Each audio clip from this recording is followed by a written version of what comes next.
Welcome everyone. We are delighted from the panel on Planetary Thinking to host today's lecture together with the Center for International Development and Environmental Research. It's actually the first event I think we host together.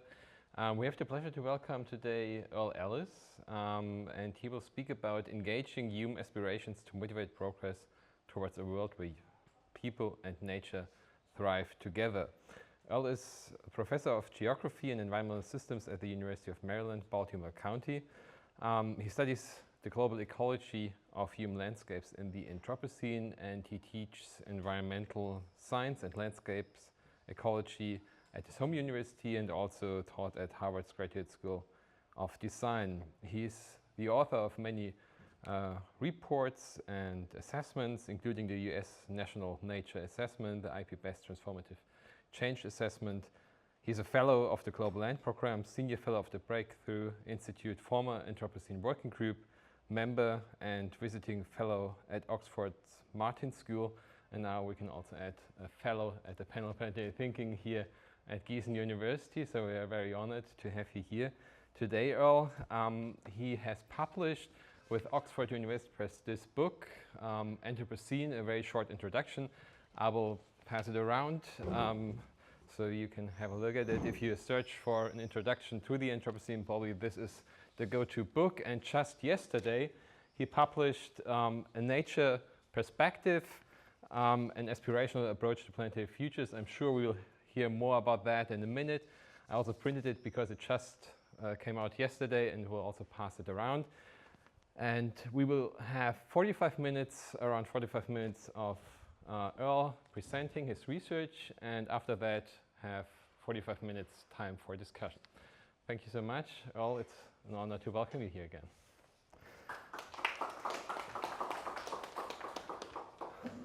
Is it on? Okay. All right, good morning or afternoon. Good afternoon, everyone. And it's really a pleasure to be here. Thank you very much to Planetary Thinking to making this possible. And it's a pretty exciting day for me because this is a paper that I've been working on. If we really look at the roots of it, it probably began in 2022 when I first met the director of the Human Development Report office, Pedro Conceição, who's one of the authors of this work. But I'm going to talk about two things. I'm going to talk about that work at the end, and I'm really excited to get your thoughts on that. But I'm going to start off with kind of work that I normally use to frame essentially the situation that we now live in which human societies are transforming just about everything about the way the planet functions. But I'm also going to lead into the final work, which is the paper that was published in Nature today, the concept that it's not just all bad news. Even though that's the only news you seem to get, the fact is, if you look a little more deeply, there's a deep history and also a current history of actually doing things that have made our relationships with the rest of life on Earth, with the planet, much better. So we'll talk about that as well. It's very typical when people talk about this concept of the human age. The concept is associated with, for a lot of people, with nothing but a crisis. It's just a disaster caused by people that is transforming the planet. And indeed, we do have a lot of transformative changes that people are making that are producing a lot of negative outcomes for the rest of life on Earth. And this is just deforestation in Amazonia. Another kind of framing that you hear together with the Anthropocene is often this concept of a sixth mass extinction. And it's something a lot of people have heard of, but for those who work in this area, now nobody knows what's going to happen in 300 to 500 years, but if we kept doing things the way we're doing them without changing anything, it is actually theoretically possible we might get there. Is that what we really would predict, that we're going to do nothing to stop the extinctions? I think we should be talking about what we're going to do, not about the idea that we're locked into some kind of extinction event, which is just depressing and doesn't really tell you what to do. So these kinds of messages is really one of the reasons why the work that I'm going to talk about at the end exists. Another way of thinking about our condition on Earth. There's a much deeper history of transforming ecology on the planet. And a simple example is this, right? This is Amazonia too. Cut away the trees and, well, you find that actually, in fact, there are people living almost all across Amazonia for thousands of years. And so this is not a building foundation. This is a symbolic earthwork or a geoglyph exposed by deforestation. So there's really a much deeper roots here. When we talk about extinctions, is this something that industrial societies started doing and that's the first time that humans had contributed to extinctions? The answer is no. Even societies of more than 10,000 years ago were capable of having interactions that helped cause some extinctions of some very important species with global consequences. If you look at the ecology just of plants across Amazonia, if you know what to look for, you will find the evidence of earlier societies transforming the biodiversity and the patterns, the biogeography of vegetation across Amazonia. It's not as simple as this wild place that is recently damaged by people. The more we know from archaeology, which is the discipline that really does study that deeper history of people's relationships with the rest of life, we find a much deeper history of land use across the planet. And we published a study, this is using models, where we showed that for the last 12,000 years, most, and if you look here, this color here is the color of parts of the world that are uninhabited and do not have evidence of land use. Even 12,000 years ago, that's only about 25% of the planet. So 3/4 of the planet has been inhabited, or at least the land, and used in some way for 12,000 years. And of course, the big story here, this thing we're really talking about, is this intensive transformation. The way we're using ecology has changed a lot. But the idea that people are somehow new to most of this planet, just not true. The idea that people have only started influencing the global climate system in recent, say, century is also not correct. There's a much deeper history of very slow effects of people's use of land, the clearing of land, and the use of, say, irrigation for rice production and livestock production. These things have all contributed, for example, to methane emissions that caused early, slow amounts of climate change. So when you think about the Anthropocene, it sounds like this kind of modern, recent thing. But in fact, it's a process of planetary change and social transformation that goes back thousands of years. It's nothing new for human societies to transform the ecology of this planet. If you were following the news last year, you might have noticed that there was a kind of a news item about the Anthropocene somehow has been rejected by scientists. Now, that's an incorrect impression. It's, the news media was happy to talk about this way in the New York Times, for example. But really what we're talking about here is that a group of geologists, I was a member of this group even though I'm not a geologist, the Anthropocene Working Group proposed to define the Anthropocene as a geologic time interval, an epoch, starting in the year 1952. Does that make sense? So we go from, I love this quote here, and that's the head of the group at that time, that we can think of the planet going from kind of natural state to this anthropogenic state just in 1952. I think for anybody who understands the deeper processes of planetary change unleashed by human societies, this is not a understandable way to think about the change. And so that was what was rejected by the International Commission on Stratigraphy, the geology institution that rejected the Anthropocene epoch. So the Anthropocene is very much with us. It's just that idea that we can think about it just as this clean break in Earth history in 1952. That was rejected as a scientific definition. We do, though, have other definitions, and even for geology. I think for everybody here could have a different definition of the Anthropocene. You probably do if you've thought about it. But for geologists, that's a simple question. If it's not an epoch, what is it? And so working with geologists, we have an alternative way of understanding this as the Anthropocene event. And that is this cumulative process of transformative planetary change that includes these very rapid changes since 1950s, but also includes this much deeper history of transformation as the Anthropocene event. When you think about event, it sounds like nothing, right? It's a party. You had a garden party, it's an event, right? And even in geology, the concept of event has many different definitions. For example, a leaf falling from a tree lands on the sediment and becomes part of a rock. That is an event. That is a geological event. But the kinds of events that we're interested in relating to the Anthropocene are these major planet transforming events, like the Great Oxidation Event. This is not marked with an interval in geologic time. It doesn't have an epoch or any other increment attached to it. It's too big. It's probably the greatest transformation this planet has ever seen.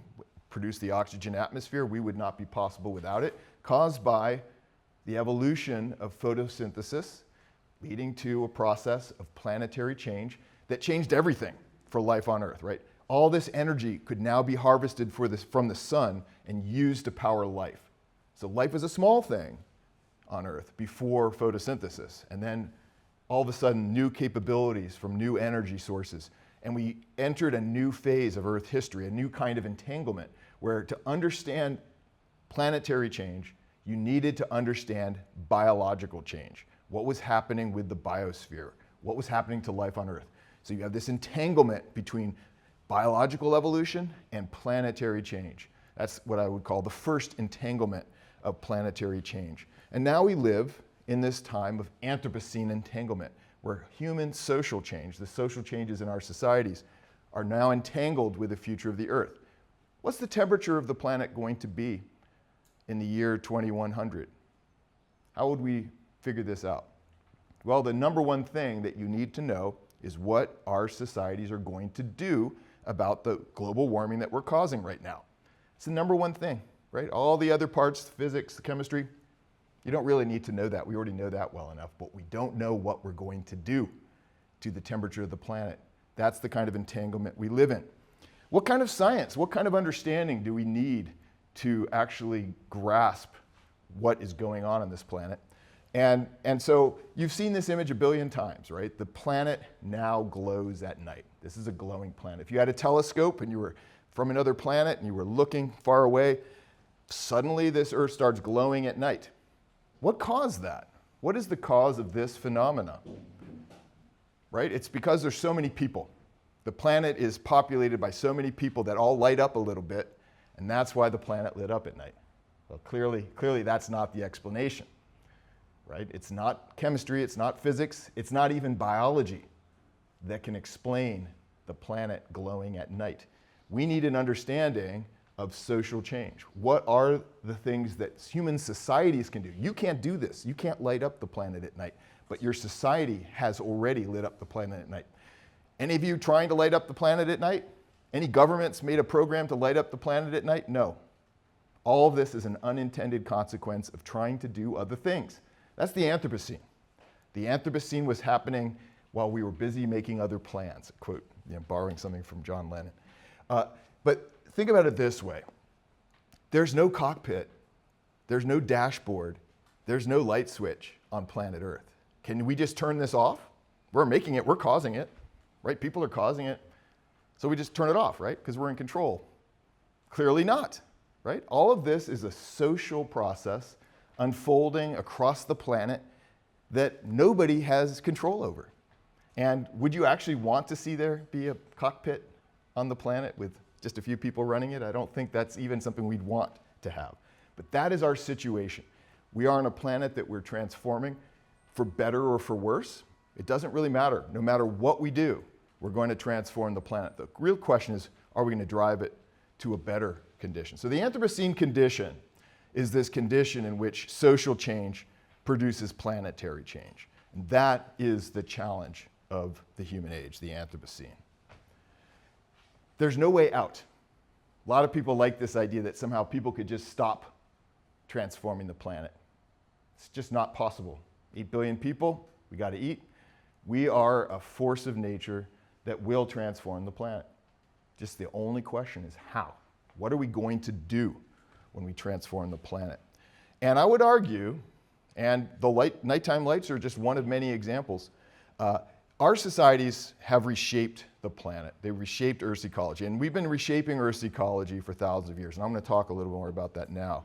And it's not going to end. It's not possible to just end this reshaping. Again, the question is for the better. So this may look like kind of a very simple linear view of what's happened over the long term as human societies have evolved and gained more capabilities to transform the planet.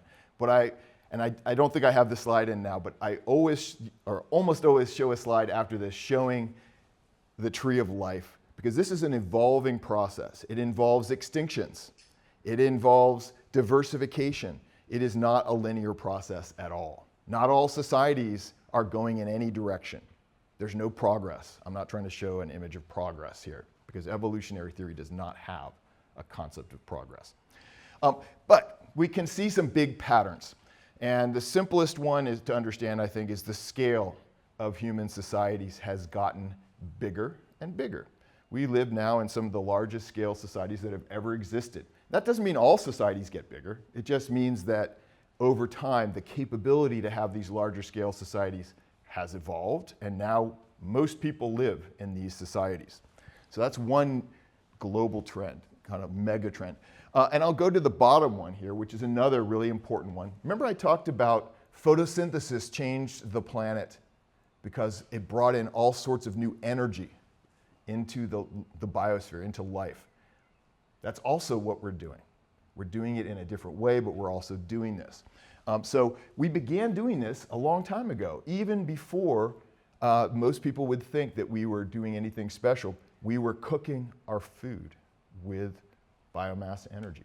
And what that does is it eliminates the need to use your own metabolic energy to process your food.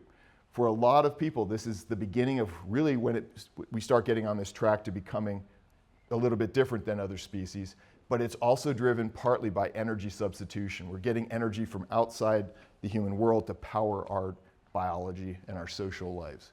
We gain more capabilities to use biomass for many things, making steel with biomass. That's how it was done for a long time. But then we discovered we can use fossilized biomass from the past, coal and fossil fuels, right?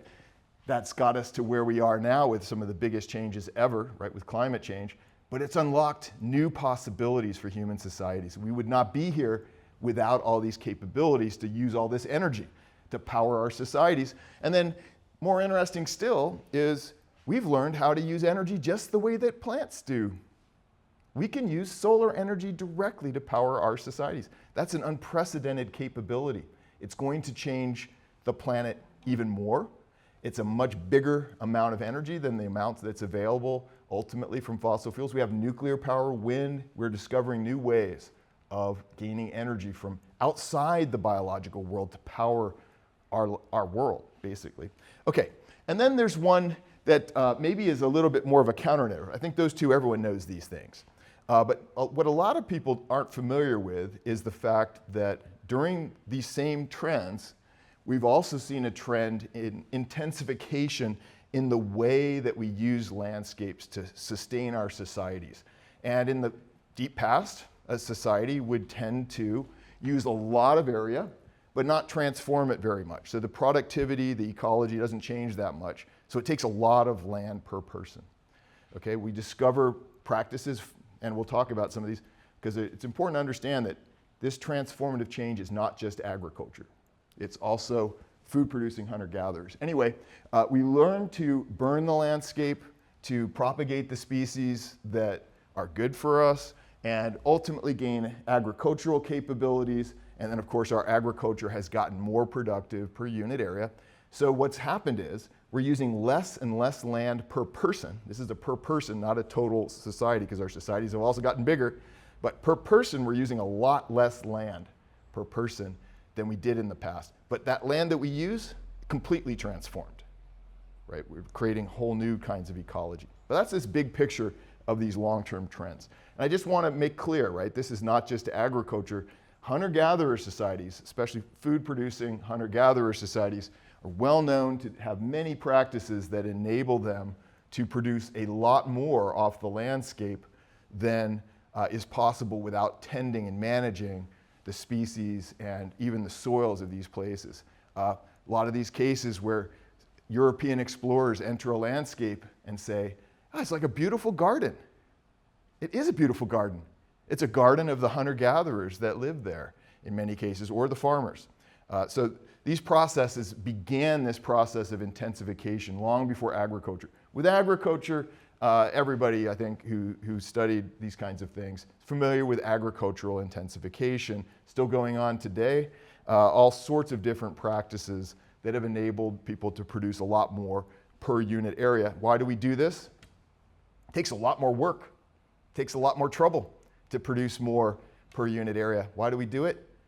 Because we have to. That's generally the reason people will do it. People don't want to put in the extra effort if they don't have to, but that's when you see the changes. Usually increases in demand drive changes in the production system. It's not just technologically driven, it's driven by demand.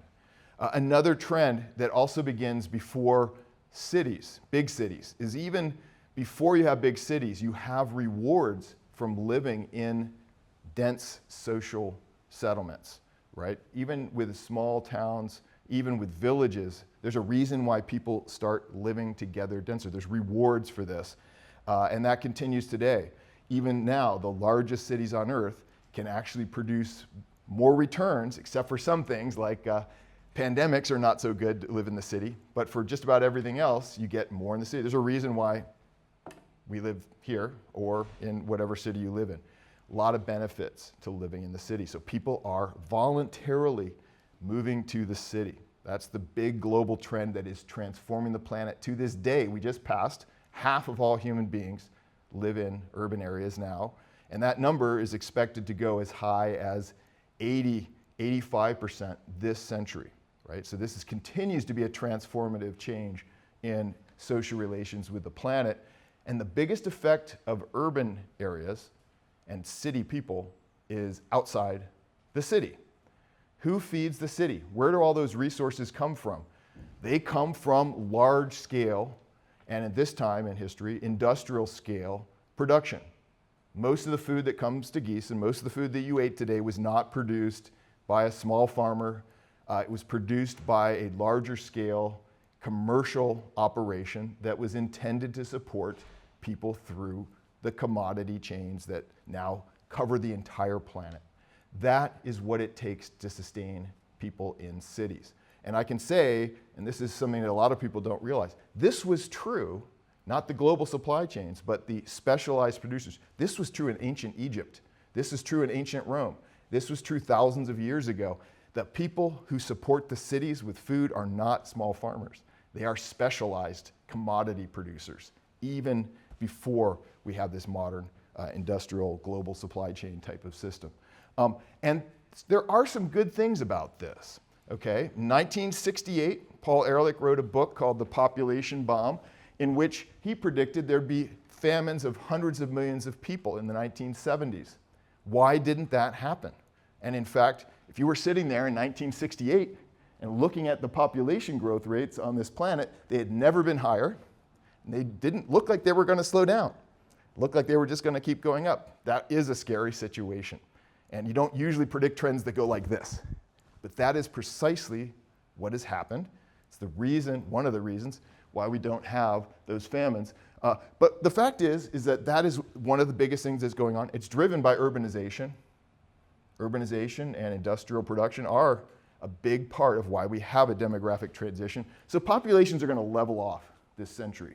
It's one of the more predictable things. The climate is much less predictable than human population leveling off on this planet. That's almost certain. But a thing that a lot of people aren't familiar with is that there's actually a lot more food produced during this same time. So it's easy to think, okay, population growth is going really high, so that must mean there must be a shortage of food because a lot more people need a lot more food.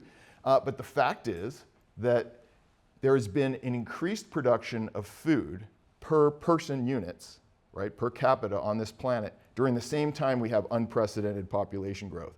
The amount of food production, the productivity has gone way up during that same period. That's the reason for that. Now, it doesn't mean that everyone's eating. You can find people in Giessen that are going to go hungry today. Is it because there's not enough food? In Giessen, no. It's a failure of the social system. The idea that there's not enough food for everyone to eat, there is. It's not about production. It's about, are we actually feeding people that need to eat? But the bottom line is, just at the same time that you've had these increases, most recently, the last few decades, something that people don't realize is that the total amount of land used for agriculture has not increased significantly in the last 25 years. Okay, it's more or less leveled off. That may seem to fly against your ideas. We showed a picture of deforestation in the tropics. It is correct that there has been a lot of movement of production systems around the world. So a lot of areas have gone out of production in the temperate zone and they've moved production to the tropics, but the total amount of production has not really, producing area has not changed significantly. And one of the things you'll see as a result, probably see it all around Giessen, a lot more trees, a lot more regrowth. If you were here 100 years ago, you would see many of these areas clear wall to wall. That's true of the whole east coast of the United States. Used to have almost no trees, and now if you fly into Baltimore, it looks like a giant forest, which is kind of bizarre, but it's true. It's because of this recovery that has happened as this increase in the scale of farming systems means that bigger producers are not interested in the poor quality land.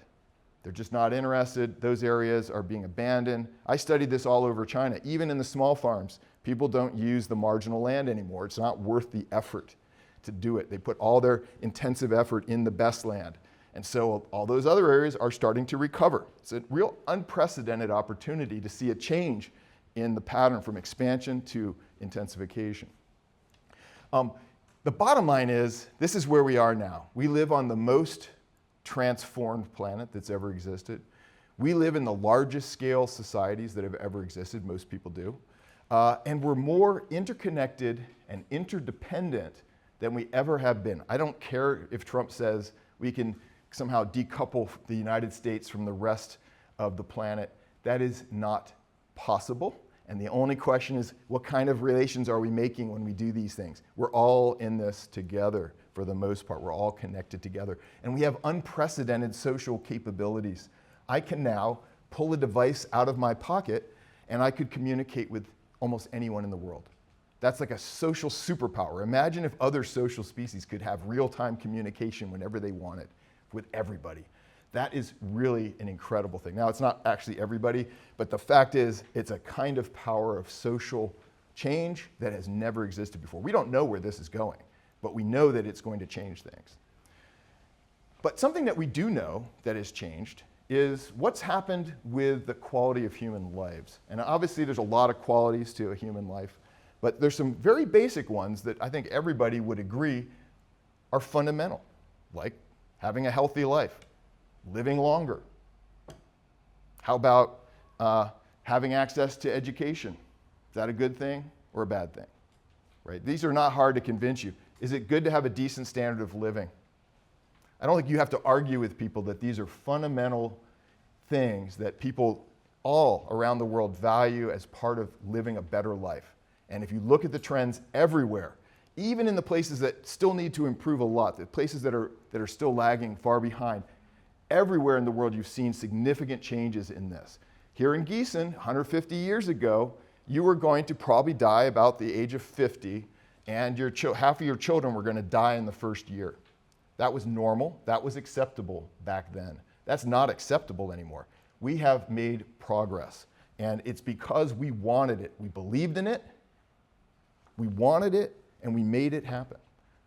It's possible to do this, and as I was just describing, something that is not the ultimate cause of this transformative change in the human world that's enabled us to live these better lives, but it has influenced it in recent decades by making it possible to measure where are these improvements actually happening. And this is something called the Human Development Index and the Human Development Capabilities Approach that really has emphasized how important it is to improve these fundamentals. And part of it was an effort to displace the concept that you hear every day of gross domestic product. GDP is the measure of progress. That is not the measure of progress. You can have an increase in GDP and nobody's life will increase in quality. But these things, when they improve, nobody will deny this is an improvement in the quality of life. So that's what's called the capabilities approach. And it's based on the idea that we can and we should do better. We know some things that will make our lives better. Let's do it. Let's make our lives better. Those are aspirations that have changed the world. And so the thing I'm going to talk about now is I'm going to transition to talking about, well, maybe what we're talking about, what makes a better life, we need to expand that definition. And so I'm going to talk about what's happening to the rest of life. I think we're all familiar with the fact that there's a lot of changes happening now. We started off with rapid extinctions that we need to get under control. But it's too easy just to talk about stopping things. What do we actually want? What do we really think a better world would be? If we actually think about that, we might be able to do better in working together to actually achieve that. Now notice that the we is in quotes, and there's a good reason. There is no we. There's no control panel. There's no dashboard. There's no system where everyone agrees. That doesn't exist. So how do we get that kind of cooperation at a planetary scale to actually do things together? That's the real challenge of the Anthropocene. And when it comes to what's going on with the planet, well, we're very good in our relationships with the planet on the taking side. We're good at taking from the planet. Very, very good at that. Are we giving back? Now imagine if this was a relationship with your loved one, the one who gave birth to you, your mom, let's say, your Mother Earth. Would you just be able to be in that relationship if all you do is take? Is that a good relationship? I think everybody understands that a good relationship is reciprocal. It goes in both directions. You have to give back to have a good relationship. And that's what I'm going to talk about. The idea that people actually can and do and should do more to give back. First of all, biodiversity, right? This kind of idea that there's this kind of natural biodiversity that kind of exists in this form that could be saved without people. Well, the more you study this, the more you find that the most biodiverse places remaining on Earth are cultural landscapes shaped by societies. For example, you want to see the most amazing megafauna left on Earth. Are you going to go to an area without people? No, you're going to probably go to the Masai Mara, and that's a place, it's called the Masai Mara because of the Masai people who have a culture that doesn't allow them to eat wildlife. That's considered to be beneath them. They raise their cattle and their goats in the same landscapes with all this megafauna. So it's one of the reasons they've sustained this biodiverse area. Amazonia, even. Okay, this is considered by many to be this kind of pristine place. Well, the most biodiverse places in Amazonia are not the places without people. There are some places that have almost no people. But those places are not the most biodiverse. The most biodiverse places are these places where people are using the landscape with a low intensity kind of pattern that has enabled them to create lots of different habitats. They're doing a lot of shifting use of the landscape and propagating a lot of species, and it actually is the most biodiverse parts. Where are the most biodiverse parts in the grasslands? Well, turns out if you don't have people burning the landscapes, low intensity fires, cultural burning, you lose biodiversity because that practice of managing the patches of fire, instead of having giant fires, which are now a big problem, didn't used to be, is a cultural practice. So when you think about biodiversity as this thing that needs to be protected from people, it's not that simple. In many ways, we're losing biodiversity because we don't have the people and their practices that we used to have. That's a big part of the process. Okay, and looking forward, so those are all traditional things. They have a long history. Let's talk about cultures of nature. What does it take to shape nature? Well, we do everything. Agriculture is a form of culture. What do we do to landscapes? Well, even when we think about things like conservation, it's not a constant. It is evolving. It's a culture of relationship with nature that has not remained constant. Now we're talking about things like rewilding in conservation. That was never a popular idea 100 years ago when they first started building parks. And I'll tell a little story about an experience in China. I lived in Beijing and one winter in early 1990, and super cold, super gray, and then the spring comes and finally I can go out and sit in the park, and it's it's getting green, and I can hear the birds singing, and I think, oh, this is great. And then I look around, and the only birds in the park are the birds in the cages that people have brought to the park. That's it. That was your nature aspiration for 1990 if you were Chinese. It's completely changed. It's completely changed. What do you think now? If you really are an aspiring Chinese person, this is what you'd like to do. Let's go see some wild pandas. That would be super cool. In 1990, I also was in Sichuan, home of the giant panda. There were advertisements, I didn't actually go, but there were advertisements where you could see a panda ride a motorcycle. Not cool anymore. This is cool. Wild panda. And people will do what it takes. What is this person doing? This is a person wearing a panda suit covered with panda urine. So it smells like a panda. Okay, why would you do that? You do that because you really want to raise wild pandas. Pandas that can be restored to the wild. They're not acclimated to people. People are doing that. And it's not just a little story. The numbers show that you can see this effect. Look at what's happened to conservation areas in China since the last few decades. The change is huge. So cultures of nature change. You guys have that here. Urban people love the wolf. Cool animal, really cool animal. Rural people don't like it, but guess what? The urban people are winning, and the wolf is coming back. Now, there's always trade-offs. This is social change, right? Not everyone agrees.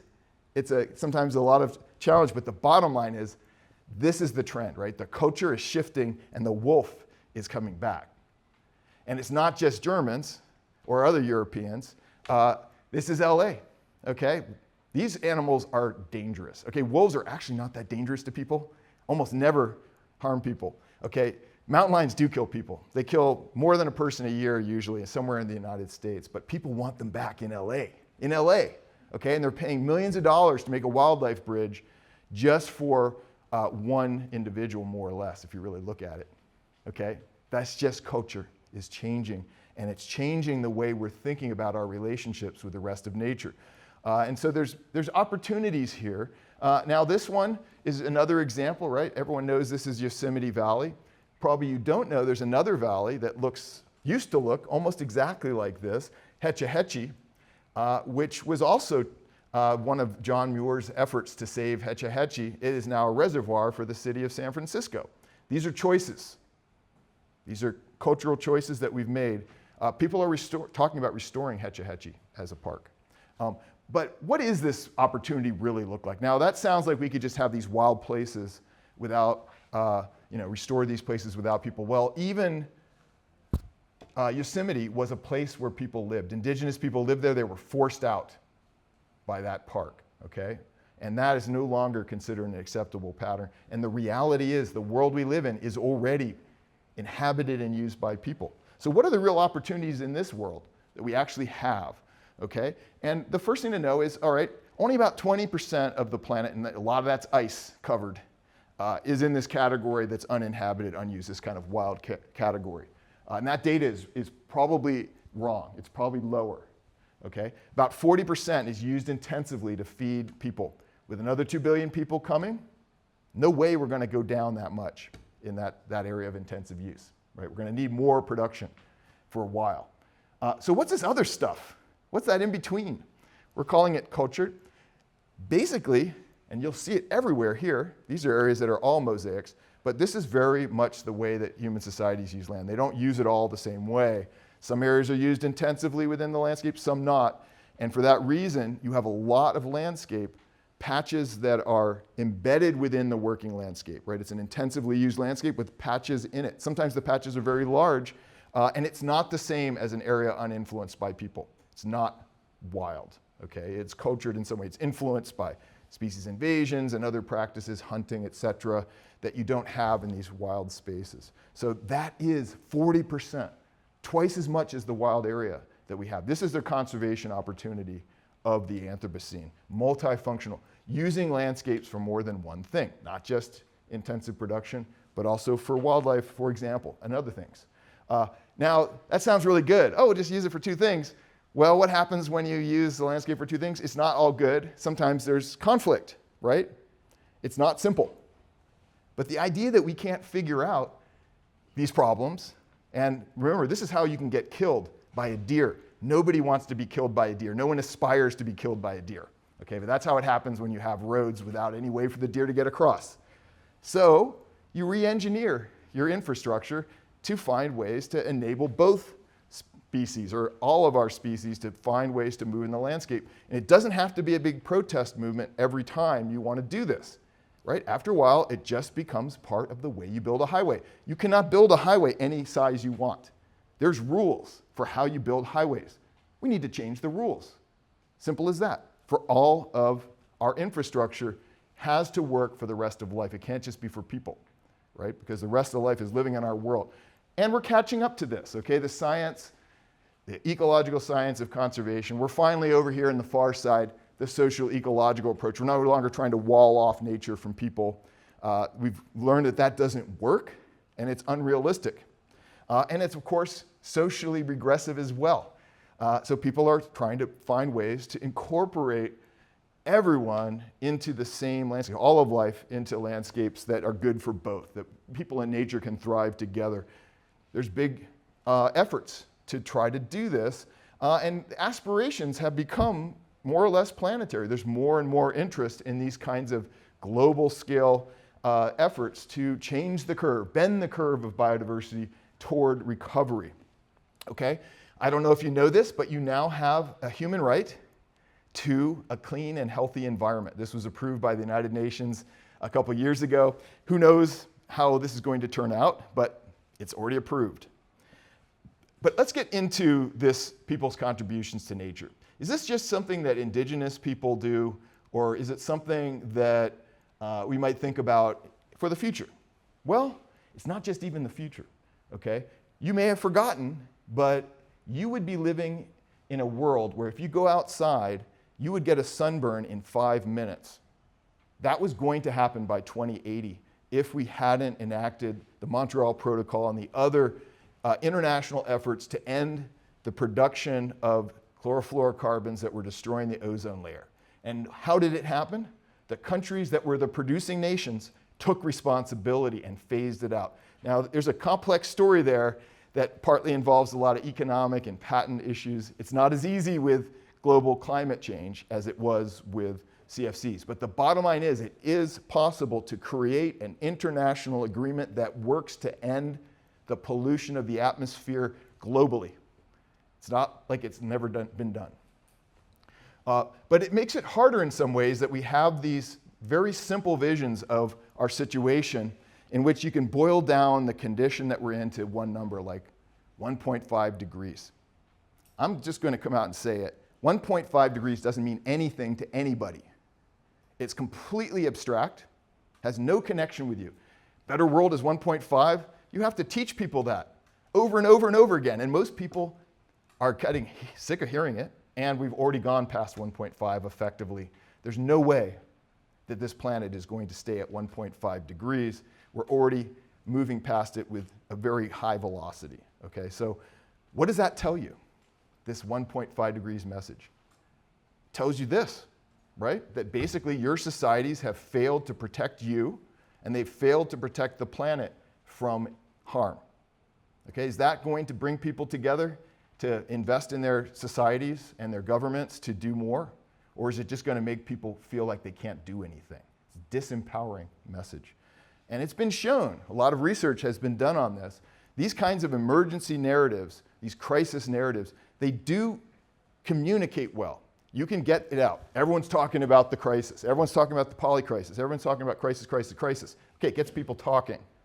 Does it get people motivated to act at a generational level, right? Where, you know, your kids are going to be working in dealing with this problem? Because they are. There's no way out of this, right? There's no way, there's no panacea here that everything's going to suddenly resolve itself. We are in it for the long term, okay? And that is the problem with emergency narratives. Is they make it feel like it can all be solved, just like that. And that's not true. And when people hear things that are not true over and over again, they stop listening and they stop investing.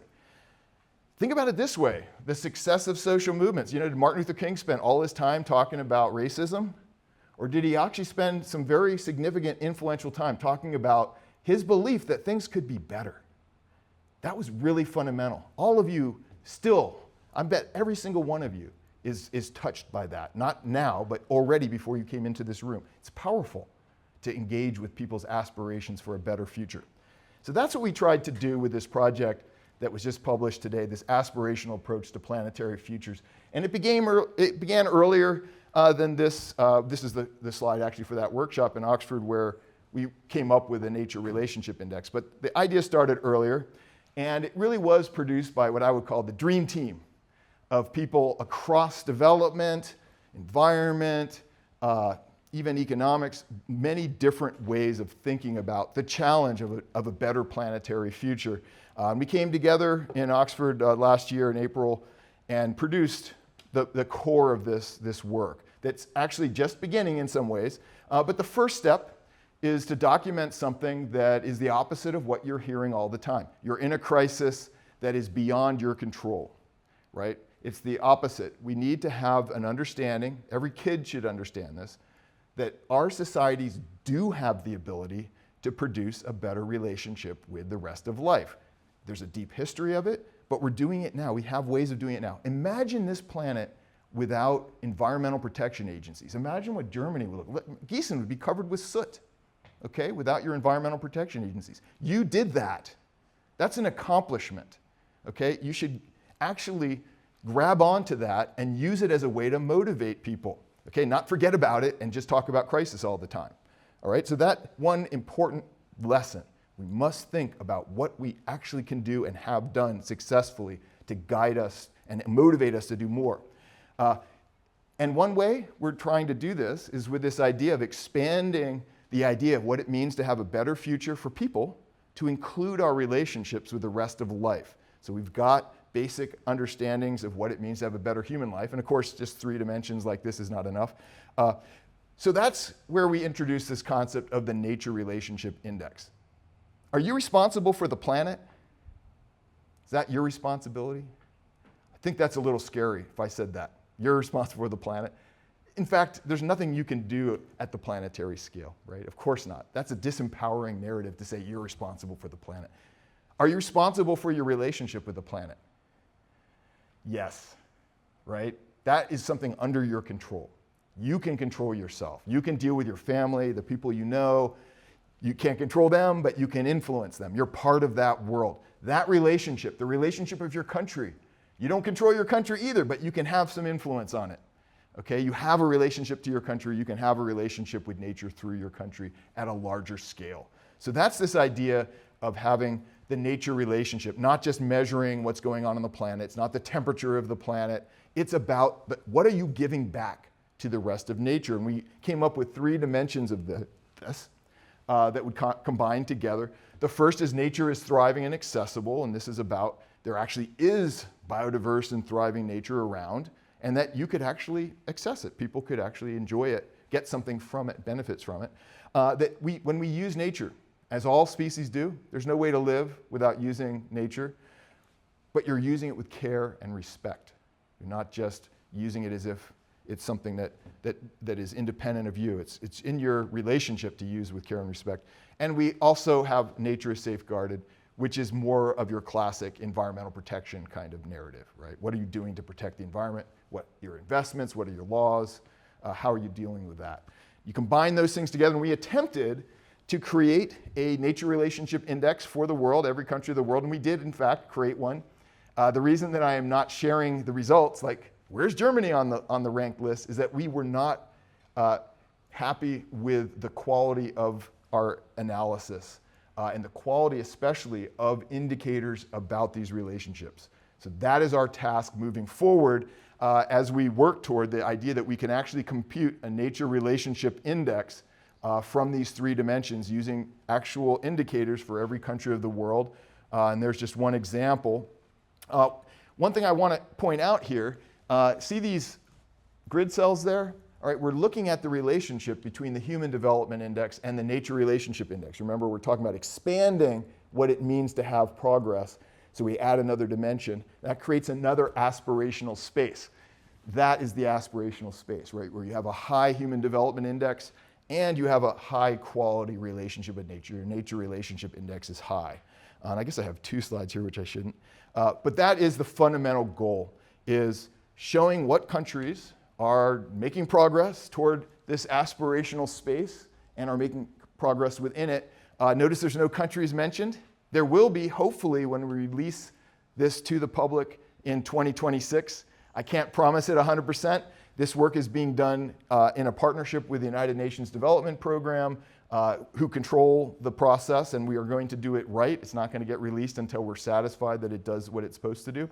And I'm just going to finish with just a few thoughts. We've never been separate from the rest of life. The idea that human beings are somehow separate from life, it's not proven by science. The opposite is proven. We're only about 90% human, something like that. The rest of us is organisms that live in us and on us. We're sharing them right now with each other and with the rest of life. We're not separate. What makes us different? We're really good at learning new things. Human beings can learn new things. We're not stuck with the past. We can change the way we do things. We don't have to keep burning coal. We don't have to. We're not stuck with these things. We can invent possibilities that do not yet exist in our relations. We can live in a tall building and have a forest in our front yard. It's possible theoretically. We're experimenting. We're trying new things. Like the Lahn River experiment. Can we talk to a river and listen back and have a new relationship with the rest of life? These things are possible. Thank you.